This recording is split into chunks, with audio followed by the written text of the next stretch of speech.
This is day 104, the founder in the coffee shop. I was sitting in a coffee shop last Tuesday watching a founder sketch wireframes on a napkin.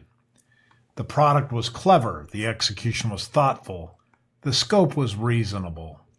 And that was the problem. He had built something he could defend, something he could ship, something that he would not embarrass him if it failed. But he had not built something that would change the game. He had optimized for survival, and in so doing capped the ceiling before laying the foundation. I recognized the pattern because I had lived it.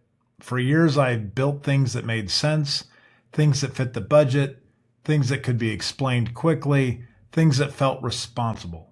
I told myself I was being pragmatic, and I was, but I was also thinking too small. Thinking small is not a flaw, it is a survival instinct. When something you build collapses, when money runs out, or when people get let down, your brain learns to protect you. It aims for what is achievable instead of what is transformative. It optimizes for the next safe step rather than the distant summit. That instinct has value. It keeps you grounded. It keeps you honest about constraints, but it also traps you in a smaller game. It leads to products that serve narrow audiences, solve modest problems, and generate modest returns.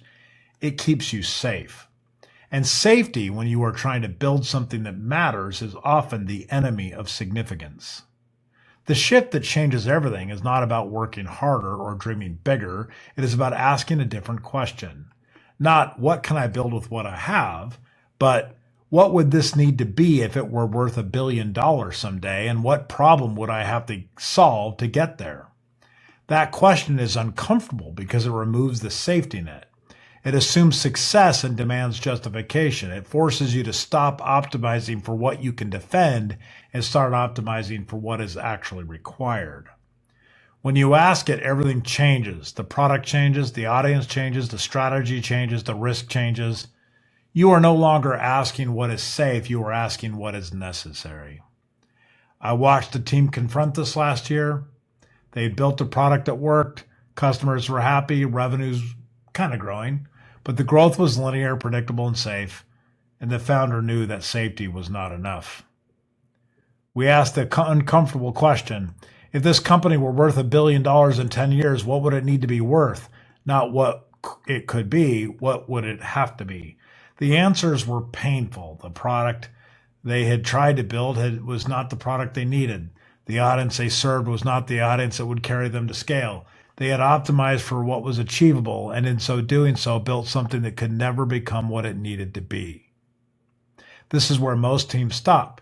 They see the gap between what they have and what would be required, and it feels impossible. They retreat into realism. They tell themselves incremental progress is enough, and incremental progress is progress, but it rarely changes the game. The teams that break through do not retreat. They sit with the discomfort. They accept longer timelines, higher risk, and more failure. They let go of the safe version of the product and start building the version that actually matters. This does not mean ignoring reality or pretending constraints do not exist. It means starting with the end in mind and working backward. It means asking what would need to be true for this to matter at scale and then building toward that truth, even when the path is not clear. Over time, I have learned that difference between small outcomes and transformative ones usually is not talent or effort. It is the size of the question that you are willing to ask. Small questions lead to small answers. The uncomfortable question leads to something that matters.